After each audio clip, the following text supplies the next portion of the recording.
الحمد لله نحمده ونستعينه ونستغفره ونؤمن به ونتوكل عليه ونعوذ بالله من شرور أنفسنا ومن سيئات أعمالنا من يهده الله فلا مضل له ومن يضلله فلا هادي له ونشهد أن لا إله إلا الله وحده لا شريك له ونشهد أن سيدنا وسندنا ومولانا محمدا عبده ورسوله صلى الله تعالى عليه وعلى آله وأصحابه أجمعين أما بعد فأعوذ بالله من الشيطان الرجيم بسم الله الرحمن الرحيم إن الذين أجرموا كانوا من الذين آمنوا يضحكون وإذا مروا بهم يتغامزون وإذا انقلبوا إلى أهلهم انقلبوا فكهين وإذا رأوهم قالوا إن هؤلاء لضالون وقال الله تعالى في موضع آخر وما نقموا منهم إلا أن يؤمنوا بالله العزيز الحميد صدق الله مولانا العظيم وصدق رسوله النبي الكريم ونحن على ذلك لمن الشاهدين والشاكرين والحمد لله رب العالمين. اللهم صل على سيدنا محمد النبي الأمي وعلى آله وبارك وسلم. اللهم صل على سيدنا محمد النبي الأمي وعلى آله وبارك وسلم. اللهم صل على سيدنا محمد النبي الأمي وعلى آله وبارك وسلم.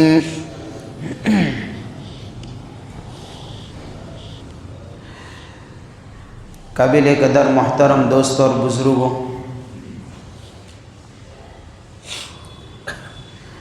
درس سیرت پارٹ نمبر 22 ہے آج کا عنوان، جس میں اس بات کو میں رکھنے کی کوشش کروں گا آپ کے سامنے کہ اللہ کے نبی صلی اللہ علیہ وسلم کے اوپر کس کس طریقے سے تکلیفیں آئی اور آپ کو کس طریقے سے دشمنوں نے ستایا اور ستانے والوں کا انجام کیا ہوا۔ اس سے پہلے بات آئی تھی کہ جب اللہ کے نبی صلی اللہ علیہ وسلم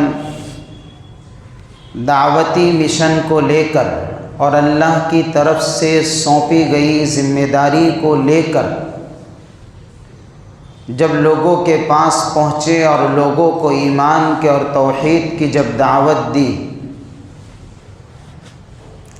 تو ماننے والوں نے مانا، لیکن مخالفت زیادہ ہوئی۔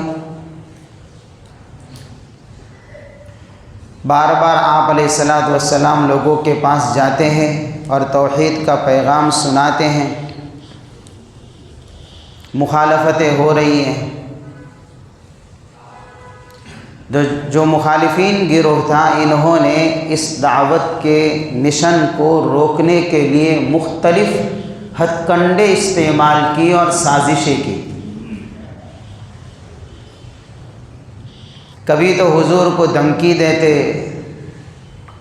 کبھی تو آپ کے سامنے پیشکش لے کر آئے کہ اگر آپ مال چاہتے ہیں آپ کو مال دے دے، آپ حکومت اور سلطنت چاہتے ہیں تو آپ کو ہمارا سردار بنانے کے لیے تیار ہیں، اور اگر آپ بیمار ہیں تو آپ کا علاج کروائیں، اور اگر آپ کسی حسین عورت سے نکاح کرنا چاہتے ہیں تو نکاح بھی ہم کروانے کے لیے تیار ہیں، عرب کی 10 حسین شہزادیوں کے ساتھ میں، لیکن شرط یہ ہے کہ آپ اپنے دعوتی مشن کو بند کر دیجیے۔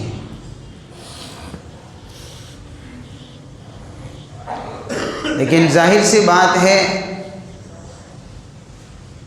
ان چیزوں کا تو مسئلہ ہی نہیں تھا، یہ تو بیچ میں رکاوٹیں ڈالنے کے لیے لوگ آیا کرتے تھے بار بار،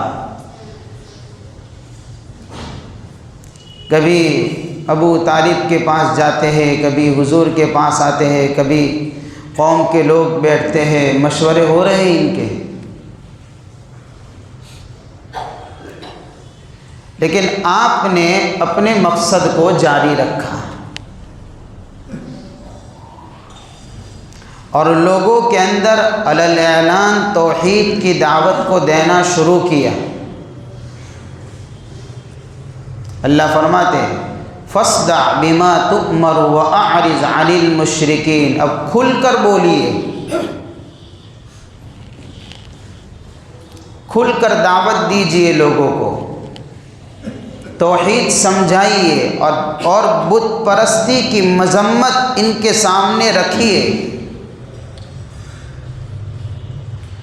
مسئلہ ہے آپ کے دشمنوں کا تو ان کو چھوڑ دیجئے، وہ ہم نمٹیں گے اس سے۔ تو ایک طرف اللہ کی طرف سے یہ حکم تھا کہ اب علی الاعلان لوگوں کو دعوت دینی ہے، چنانچہ آپ نے رب کے حکم کے مطابق اپنے کام کو جاری رکھا۔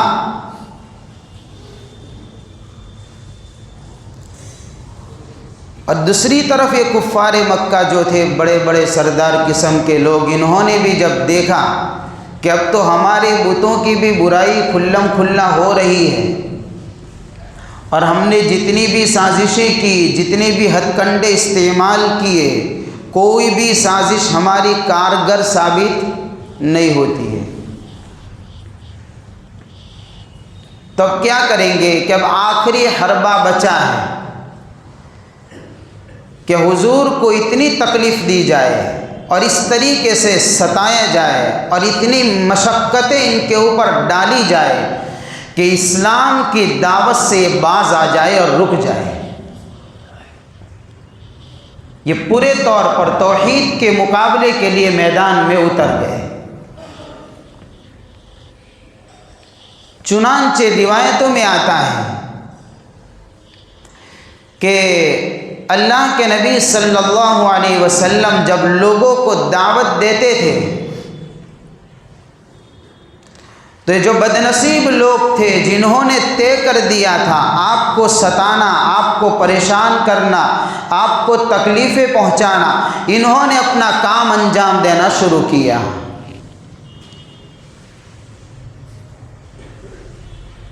کئی مرتبہ ایسا ہوتا تھا کہ آپ علیہ السلام ایک طرف دعوت دے رہے ہیں تو دوسری طرف مخالفین کا گروہ ہے وہ آپ کو گالیاں دے رہا ہے،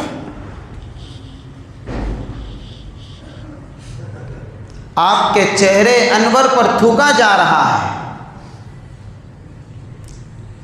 روایت میں آتا ہے کہ ایک مرتبہ ایک لڑکی آئی حضور پاک صلی اللہ علیہ وسلم کی خدمت میں، یعنی آپ کے پاس آئی، اور اس نے حضور کے چہرے انور کو صاف کیا، پانی دیا۔ پوچھنے والے نے پوچھا یہ کون ہے؟ کہ یہ اللہ کے نبی صلی اللہ علیہ وسلم کی بیٹی حضرت زینب رضی اللہ تعالی عنہا ہے۔ آپ علیہ السلام نے اپنی بیٹی سے فرمایا کہ بیٹی خوف مت کرنا، تمہارے باپ کے مغلوب ہونے کا اور ذلیل ہونے کا خوف مت کرنا، تمہارے ابا کا دشمن یقیناً مغلوب بھی ہوگا اور ذلیل بھی ہوگا، تو خوف مت کرنا۔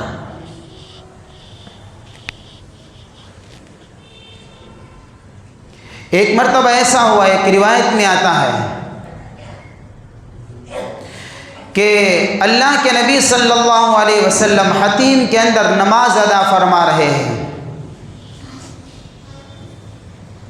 عقبہ ابن ابی معیط، یہ بھی بڑے دشمنوں میں اس کا شمار ہوتا ہے، جو حضور کے دشمن گزرے اس میں سے ایک یہ بھی تھا، اور یہ دوست تھا ابی بن خلف کا۔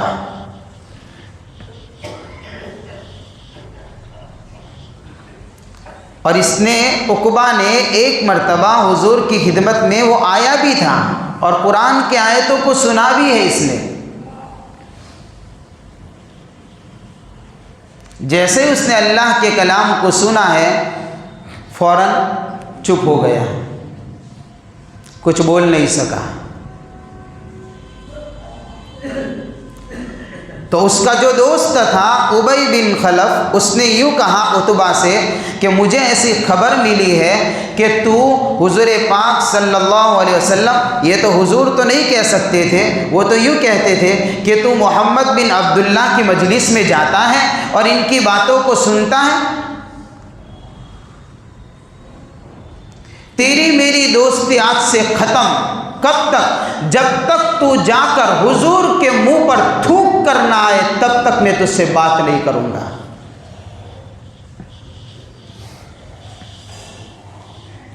اس بدنصیب عقبہ نے اپنے دوست کی بات پر عمل کرتے ہوئے حضور پاک صلی اللہ علیہ وسلم کے چہرے انور پر تھوکا۔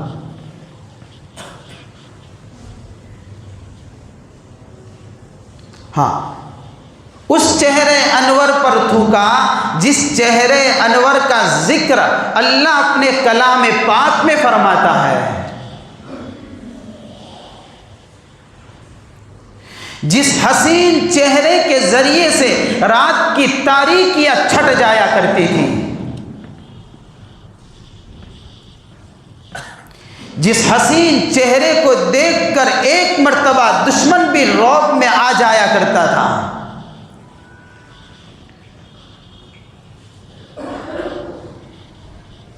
اس پر جا کر اس بدنصیب نے تھوکا ہے۔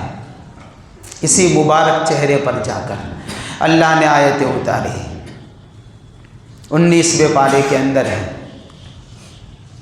کہ کل قیامت میں یہ کہے گا یا لیتنی اتخذت مع الرسول سبیلا، افسوس ہے،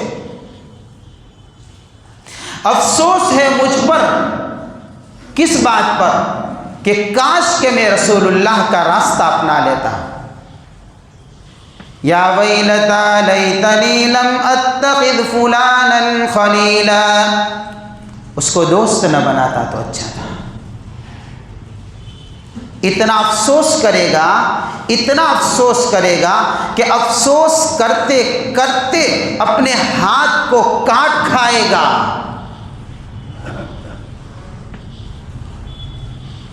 لیکن پھر راستہ اس کو نظر نہیں آئے گا۔ یہی عقبہ ابن ابی معیط ایک مرتبہ رسول اللہ صلی اللہ علیہ وسلم بیت اللہ میں حتیم میں نماز ادا فرما رہے ہیں، یہ آیتہ ہے، آ کر آپ کے گردن مبارک کے اندر، گلے کے اندر چادر ڈال کر اس طریقے سے کھینچتا ہے کہ حضور کا سانس اور دم گھٹنے لگا ہے۔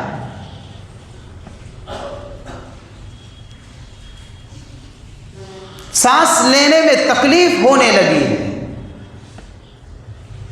صدیق اکبر رضی اللہ تعالیٰ عنہ بھاگتے ہوئے آتے ہیں۔ صدیق تو صدیق ہی تو تھے، سب سے اول جنت میں جانے والے امتیوں میں سے انبیاء کے بعد صدیق اکبر ہے۔ ایسے ہی صدیق کا لقب نہیں ملا۔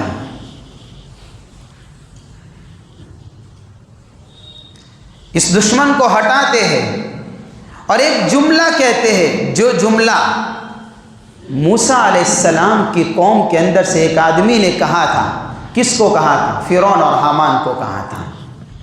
یہ صدیق ہے۔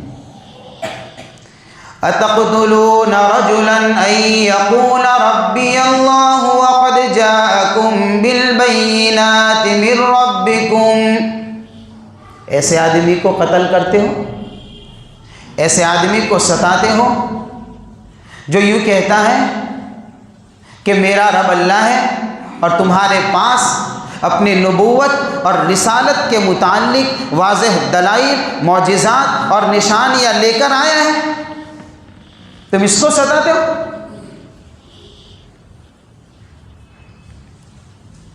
ہٹاتے ہیں اس کو. بلکہ صدیق کی صداقت کا عالم یہ تھا کہ ایک مرتبہ کفار مکہ نے حضور پاک صلی اللہ علیہ وسلم کے اوپر تشدد کیا، مارا آپ کو. حضرت صدیق اکبر رضی اللہ تعالیٰ عنہ اس وقت ابھی بھاگتے ہوئے آتے ہیں، ان دشمنوں کے ٹولے کو ہٹاتے ہیں. کہ اتنے میں ہوا ایسا کہ حضور کو چھوڑ کر یہ پورا دشمنوں کا اور گنڈوں کا پورا ٹولہ صدیق کے اوپر ٹوٹ پڑا،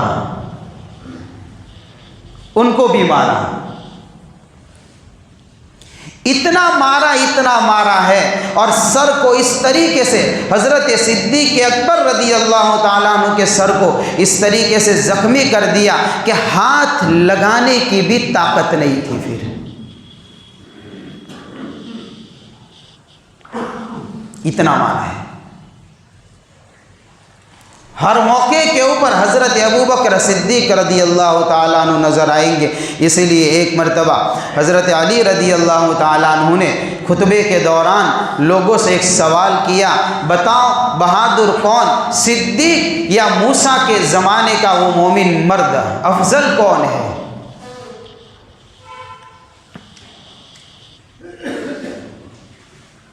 ایک روایت میں آتا ہے کہ حضرت علی نے پوچھا کہ افضل کون اور بہادر کون، صدیق یا میں؟ لوگوں نے کہا کہ علی آپ بہادر ہیں. حضرت علی نے کہا کہ نہیں بھائی، میرا مسئلہ تو ایسا ہے کہ جب میرا مقابلہ ہوتا ہے تو میں سامنے والے کو ختم کرتا ہوں کہ کچھ بھی کر کے ہٹا دیتا ہوں. مسئلہ صدیق کا ہے، بہادر صدیق اکبر ہے، افضل صدیق اکبر ہے کہ موسیٰ علیہ السلام کے قوم کے اندر سے ایک آدمی نے فرعون اور حامان سے یہ بات ضرور کہی تھی کہ تم ایسے آدمی کو قتل کرنا چاہتے ہو، یعنی موسیٰ علیہ السلام کو، اللہ کے نبی کو، اللہ کے پیغمبر کو تم دشمن ہو کر تم قتل کرنا چاہتے ہو، اس لیے کہ وہ یوں کہتا ہے کہ میرا رب اللہ ہے. یہ بولنے والا موسیٰ کے زمانے کا یہ مرد مومن اس وقت بول رہا تھا جبکہ اس نے اپنے ایمان کو چھپایا تھا. صدیق وہ بہادر ہے کہ حضرت صدیق اکبر نے یہی جملہ بولا ہے، لیکن صدیق نے ایمان کو چھپایا نہیں ہے، دشمنوں کے جمکھٹے میں اور گنڈوں کے ٹولے میں اپنے ایمان کا بھی اعلان کیا ہے. افضل صدیق ہے. جگہ جگہ کے اوپر ستایا جا رہا ہے. ابو جہل یہ بھی سرکردہ دشمنوں کے اندر سے ہے. یہ آپ کے چہرے انور پر مٹی پھینکتا تھا، ستاتا تھا آپ کو، اور جب بھی آپ دعوت دیتے تھے تو پیچھے سے جا کر لوگوں کو یوں کہتا تھا کہ لوگوں اس کی باتوں میں مت آنا ورنہ تم کو تمہارے لات اور عزا تمہارے بتوں سے دور کر دے گا.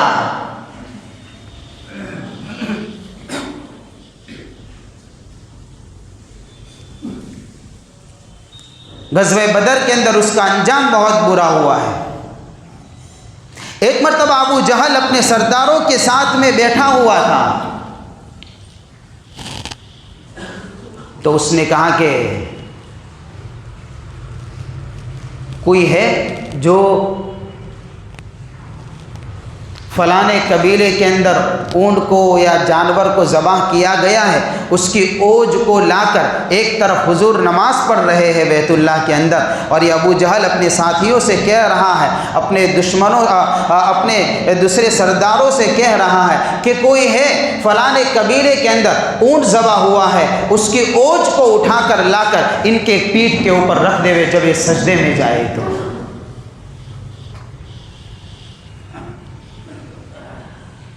ایک بدنصیب کھڑا ہوا کہ اس کام کو میں انجام دوں گا، یہی عقبہ ابن ابی معیط تھا۔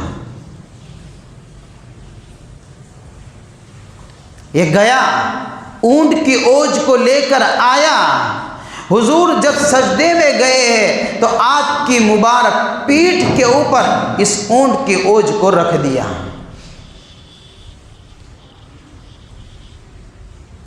وزنی اتنی تھی کہ حضور پاک صلی اللہ علیہ وسلم اس کے وزن کی وجہ سے سر نہ اٹھا پائے۔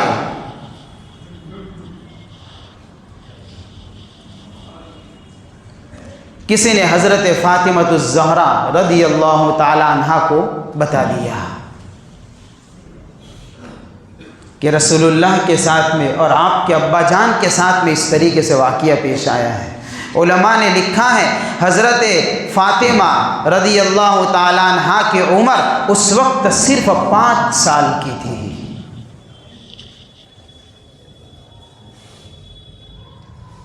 یہ دین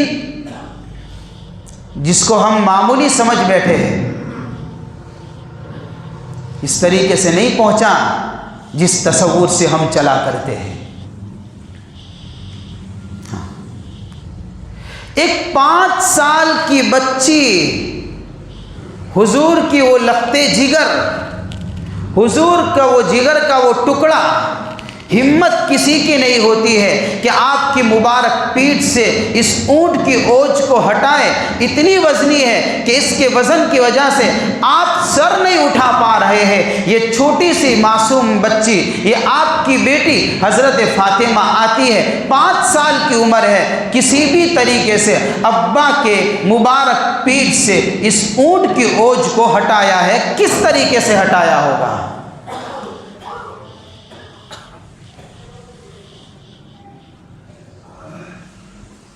کس طریقے سے ہٹایا ہوگا؟ اور یہاں پر آپ کا عالم یہ ہے، اور دوسری طرف یہ سارے کے سارے لوگ بیٹھ کر ہنس رہے تھے، ٹھٹھا اڑا رہے تھے۔ ان الذين اجرموا كانوا من الذين آمنوا يضحكون۔ ہاں، جب بھی دیکھتے تھے ایمان والوں کو کیا کرتے تھے؟ یہی ان کا مشغلہ بن گیا تھا، آج بھی اسی کو مشغلہ بنایا گیا ہے۔ ارے سیرت اور تاریخ کے اندر کوئی غور تو کرے کہ ہمیشہ تشدد کس نے کیا ہے؟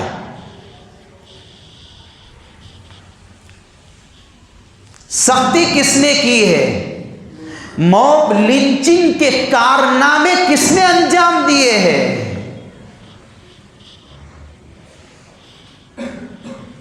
وہ گنڈوں کی شکل میں ٹولے کس نے بنائے ہیں؟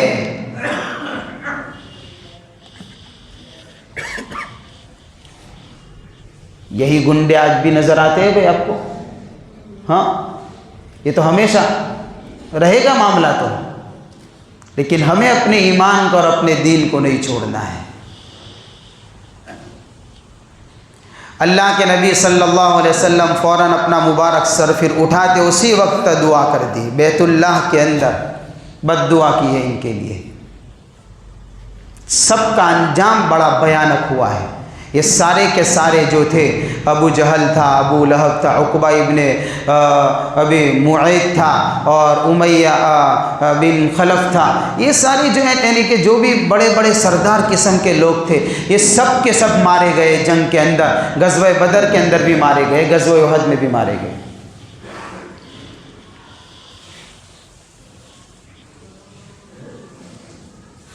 یہ ابی بن خلف جو تھا نا، ابی بن خلف، یہ حضور سے کہا کرتا تھا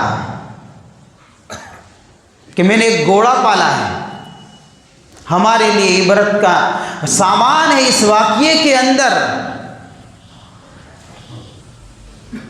یہ کون کہہ رہا ہے؟ یہ اللہ کے نبی کا وہ دشمن کہہ رہا ہے جس کا نام سر فہرست بڑے بڑے دشمنوں میں آتا ہے. یہ وہ کہہ رہا ہے، حضور کے سامنے آ کر کہہ رہا ہے. کیا کہہ رہا ہے؟ ایک گھوڑا پالا ہے، اس کی تربیت کرتا ہوں، بہت کچھ کھلاتا پلاتا ہوں، اس کو طاقتور بنانے کی کوشش کر رہا ہوں. ایک وقت آئے گا اس پر سوار ہو کر میں تم کو قتل کروں گا. نعوذ باللہ.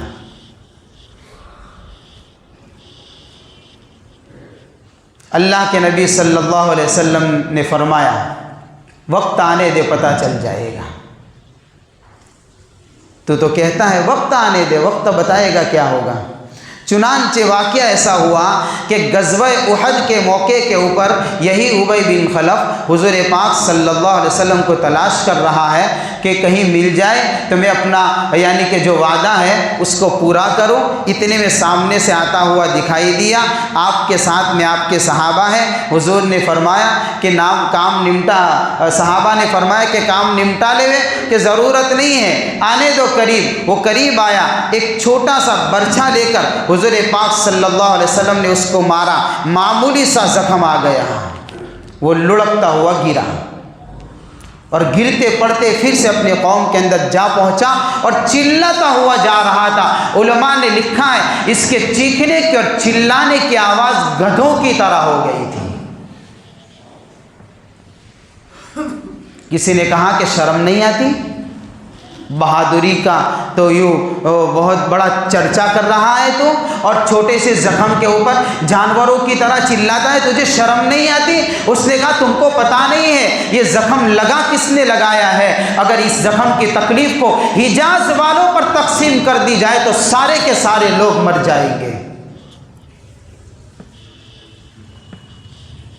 یہ محمد صلی اللہ علیہ وسلم کا لگایا ہوا زخم ہے. اور اس وقت یہ بات مجھے کہہ دی تھی. اگر اس کہنے کے بعد اس کا یہ آخری جملہ ہے جو ہمارے لیے سبق ہے. اس نے کہا یہ اگر اللہ کے نبی اس کہنے کے بعد مجھ پر تھوک بھی دیتے مجھے شک نہیں تھا، میں مر جاتا. مجھے یقین ہو گیا تھا. یہ وہ آدمی کہہ رہا ہے جو اللہ کے نبی کے دشمنوں میں شمار ہوتا ہے، جس کا ہم کو حضور کی زندگی پر کتنا یقین آیا ہے. ہم کو حضور کے فرامین کے اوپر اتنا اطمینان ہوا ہے. ایک دشمن ہو کر جب یہ کہہ رہا ہے کہ مجھے شک نہیں تھا میں ان کے ہاتھ سے مارا جاتا، بلکہ وہ تھوک بھی دیتے تو بھی میں مر جاتا.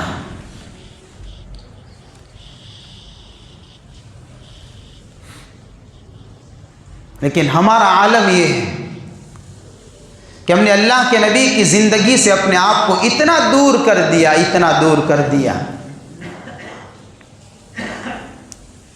کہ حضور کی سیرت کو سمجھنا اور اس پر عمل کرنا ہمارے لیے دشوار بن چکا.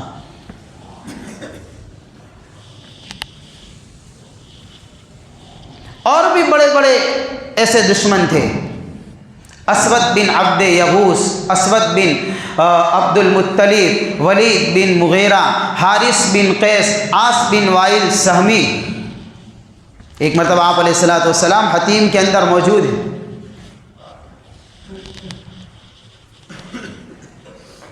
جبرائیل آتے ہیں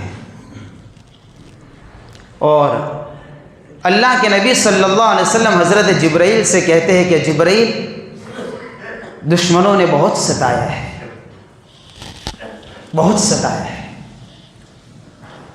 ہم کو کوئی ستائے تو ہم کس کو کہنے جاتے ہیں. ہاں، حضور کو اتنی تکلیفیں پہنچائی گئی جو صبر اور ہمت اور استقلال کے پہاڑ تھے آپ تو، اور کبھی زندگی میں آپ کے پائے استقامت میں کوئی طرح کی کمزوری پھر بھی نہیں آئی ہے. اتنا ستانے کے بعد یہ آنکھوں سے اشارے کرتے تھے اور یوں کہتے تھے یہ وہ آدمی ہے، آنکھوں سے اشارے کر کے قرآن کہتا ہے وَإِذَا مَرُّوا بِهِمْ يَتَغَامَزُونَ، جب اللہ کے نبی صلی اللہ علیہ وسلم کے پاس سے گزرا کرتے تھے آنکھیں مار کر اشارے کیا کرتے تھے۔ قرآن کیا ہے؟ اور کیا کہتے تھے کہ یہی وہ آدمی ہے جو یوں کہتا ہے کہ قیصر و کسریٰ کی سلطنت میرے ہاتھ میں آئے گی۔ کبھی یہ لوگ کہتے تھے کہ محمد نے اپنے ساتھیوں کو دھوکہ دے دیا ہے اور ان کو ڈرایا ہے کہ مرنے کے بعد کی زندگی میں حساب دینا پڑے گا، لوگ ڈر گئے اس لیے اس کی بات کو مان رہے ہیں۔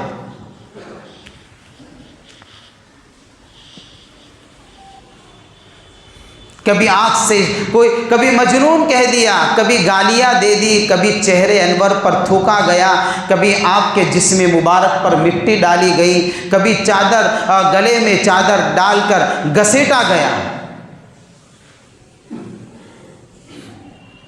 بہت کچھ کیا ہے۔ تو حضرت جبرائیل علیہ السلام آتے ہیں، حضور پاک صلی اللہ علیہ وسلم حتیم میں موجود ہے۔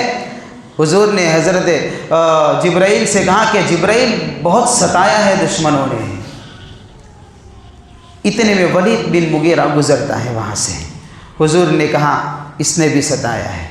حضرت جبرائیل علیہ السلام نے اس کی گردن کی طرف اشارہ کیا، مسئلہ نہیں حضور، اللہ کافی ہے، چلا گیا۔ اسود بن عبد یغوث آتا ہے کہ اس نے بھی ستایا ہے، اس کے سر کی طرف اشارہ کیا جبرائیل نے، اللہ کافی ہے۔ پھر اسود بن عبد المطلب آتا ہے، حضور نے کہا جبرائیل سے اس نے بھی ستایا ہے، جبرائیل نے اس کی آنکھوں کی طرف اشارہ کیا۔ اس طریقے سے ان پانچوں دشمنوں کی طرف حضرت جبرائیل نے اشارہ کیا۔ کون کون پانچ دشمن؟ اسود بن عبد یغوث، ولید بن مغیرہ، اسود بن عبد المطلب اور عاص بن وائل سہمی، حارث بن قیس۔ ان کا نام بھی بڑے بڑے یعنی کہ وہ سرداروں میں آتا ہے جو سر فہرست ستانے میں یہ لوگ ہوا کرتے تھے اور آپ کے مذاق اڑانے میں یہ لوگ مشہور تھے، گویا کہ آپ کے شان میں گستاخی کرنے میں۔ یہ جبرائیل کا اشارہ کیا کر گیا؟ لکھا ہے کہ واقعہ اس طریقے سے ہوا کہ ولید بن مغیرہ، میں نے کہا تھا اس کے کچھ حالات بتائے تھے گزشتہ مجلس کے اندر، یہ تو کہتا تھا کہ محمد پر قرآن اتر گیا، یتیم ہے، غریب گھرانہ ہے، قرآن تو میرے جیسے سردار پر اترنا چاہیے۔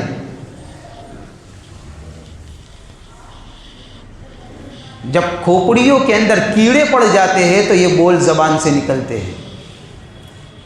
وَقَالُوا لَوْلَا نُزِّلَ هَذَا الْقُرْآنُ عَلَى رَجُلٍ مِّنَ الْقَرْيَتَيْنِ عَظِيمٍ، کیوں نہیں اتارا اللہ نے ایسے کوئی بڑے آدمی کے اوپر قرآن، ان پر اتار دیا۔ اَهُمْ يَقْسِمُونَ رَحْمَةَ رَبِّكَ، رب کی رحمت کو وہ لوگ تقسیم کریں گے۔ اب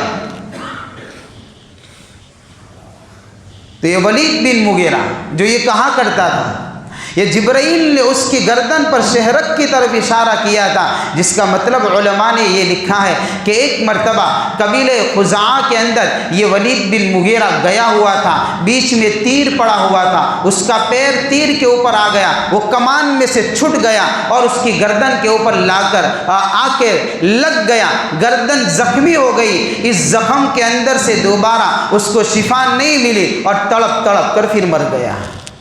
یہ جبرائیل کا اشارہ تھا کہ شہرت کا مطلب یہ ہے کہ اللہ کافی ہے، اس کا انجام آئے گا۔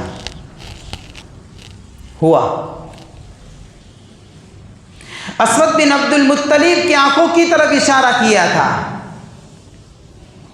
چنانچہ اس کے ساتھ میں واقعہ ایسا پیش آیا کہ ایک مرتبہ کیکر کے درخت کے نیچے یہ بیٹھا ہوا تھا کہ اچانک سے چلانے لگا یہ کہ مجھے بچاؤ مجھے بچاؤ۔ اپنے لڑکوں کو پکارنے لگا تو اس کے لڑکے بھی بھاگتے ہوئے آئے کہ بھئی کیا ہوا ہے تجھے، کوئی دکھتا تو نہیں؟ کہ میری آنکھوں میں کوئی مار رہا ہے۔ یہ چیختا رہا، چلاتا رہا، وہ اندھا ہو گیا۔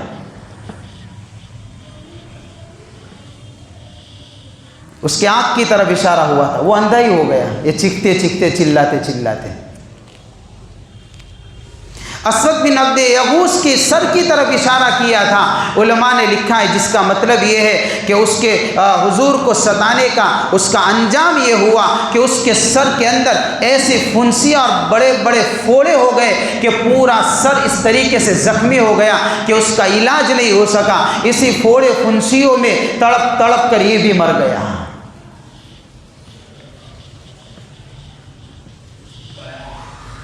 عاص بن وائل سہمی کی طرف اشارہ کیا تھا۔ کیا مطلب ہے اس کا؟ مطلب یہ ہے کہ ایک مرتبہ یہ طائف کی طرف اپنے گدھے پر سوار ہو کر جا رہا تھا کہ اس کے گدھے کے اوپر سے وہ گرا اور کھاردار کانٹے دار جھاڑی کے اندر جا کر گرا۔ معمولی سا زخم پیر کے نیچے آیا، لیکن وہ زخم اتنا بڑا جو پیر میں لگا تھا، پیروں کے زخم سے وہ تڑپ تڑپ کر مر گیا۔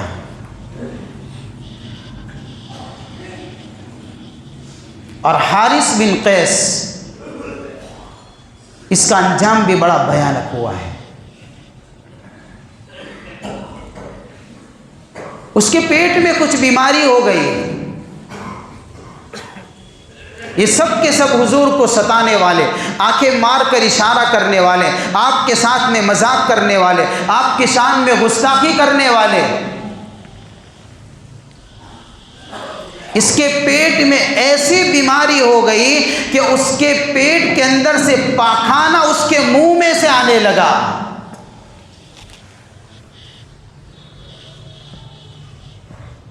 اور اسی حال میں وہ بھی مر گیا اس بیماری کے اندر تڑپ تڑپ کر۔ جس نے بھی حضور کو ستایا ہے، جس نے بھی اللہ کے نبی صلی اللہ علیہ وسلم کی شان میں گستاخی کی ہے، اللہ نے ایک ایک سے چون چون کر حساب چکتا کیا ہے۔ آج کے گستاخوں کو ان واقعات سے کچھ سبق لینے کی ضرورت ہے۔ یہ سارے واقعات اشارہ کر رہے ہیں اس کی طرف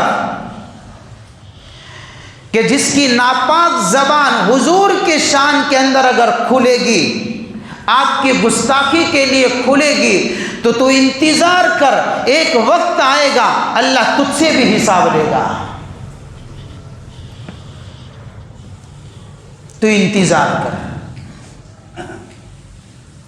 ہاں، اور ان واقعات سے ایک سبق یہ بھی ملتا ہے کہ تاریخ کے اندر اور سیرت کے اندر ہزاروں واقعات ملیں گے، اس سے پتہ چلے گا کہ تشدد اور ظلم کا نشانہ مسلمانوں کو بنایا گیا ہے۔ یہ کبھی کسی کے اوپر ظالم بن کر یہ قوم مسلط نہیں ہوتی ہے۔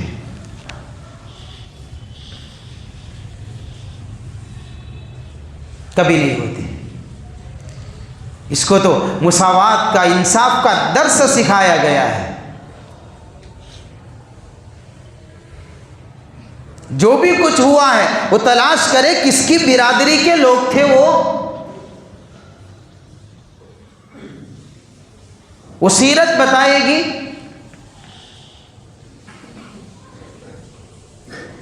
مظلومانہ زندگی کس نے گزاری اور ظالمانہ کردار کس نے ادا کیا۔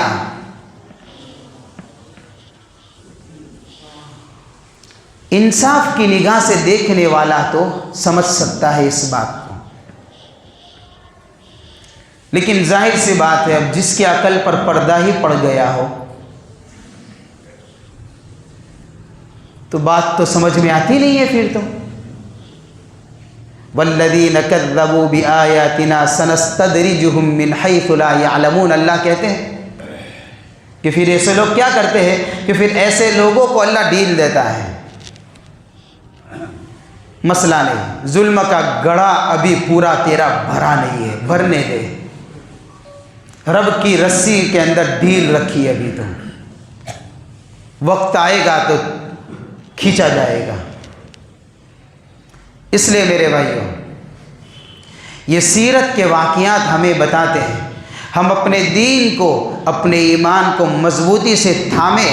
ہر طرح کے حالات آ سکتے ہیں، ہر طرح کی رکاوٹیں آ سکتی ہیں، ان رکاوٹوں میں رہتے ہوئے، اس مخالف سمت میں چلنے والی آندھیوں میں رہتے ہوئے جو اپنے ایمان کے چراغ کو جلاتا رہے گا، اللہ اس کے ذریعے سے ہدایت کے فیصلے کرے گا، اور اس کے ذریعے سے اللہ کئی گمراہوں کو ہدایت کے نور سے مالا مال کرے گا، اور ایمان کی روشنی سے اللہ منور کرے گا کتنوں کو۔ اور یہ تو صرف حضور کی تکلیفیں میں نے آپ کے سامنے رکھی ہے، صحابہ کو بھی ظلم و ستم کا نشانہ بنایا گیا ہے، جو انشاءاللہ آئندہ مجلس میں آپ کے سامنے رکھنے کی کوشش کروں گا کہ کس کس طریقے سے ستایا گیا ہے، اس دین کے نام پر، اس ایمان کے نام پر کیسے پریشان کیا گیا ہے۔ اور یہ بھی مختصر واقعات آپ کے سامنے چند روایتوں کو رکھا ہے، ورنہ یہ داستان تو اتنی لمبی ہے کہ سننے کے لیے کان صحیح ہونے چاہیے اور برداشت کرنے کے لیے دل کی طاقت بھی ہونی ضروری ہے۔ یہ وہ تاریخ اس طریقے سے ظالموں نے دہرائی ہے کہ نرم دل اس کو نہ برداشت کر سکتا ہے اور کان اس کو مکمل طریقے سے سن نہیں سکتے ہیں۔ اس طریقے سے دلوں کے اوپر وہ غموں کے بادل اور دکھوں کے بادل چھا جاتے ہیں، اور اس طریقے سے اندر سے پریشانی آ جاتی ہے کہ ایسی بھی حضور کے ساتھ میں گستاخیاں کی گئی، اس طریقے سے بھی ستایا گیا ہے۔ اس لیے میرے بھائیوں، اللہ کے نبی کا دین ہے، حضور کا لایا ہوا یہ کلمہ ہے، اس کو اپنی زندگی میں لائیں اور اپنی زندگی میں جگا دیں، اپنی اولاد کو سمجھائیں کہ جس کلمے کو تو پڑھتا ہے، اس کلمے کے پیچھے کس کی قربانی لگی ہے، کون تھکا ہے۔ اس کے پیچھے تیرے ماں باپ نہیں تھکے، اس کے پیچھے تیرے گھرانے کا کوئی فرد نہیں تھکا، اس کے پیچھے تو اس امت کا وہ نبی تھکا ہے، اس کے پیچھے تو اس امت کے اس نبی کو ستایا گیا ہے،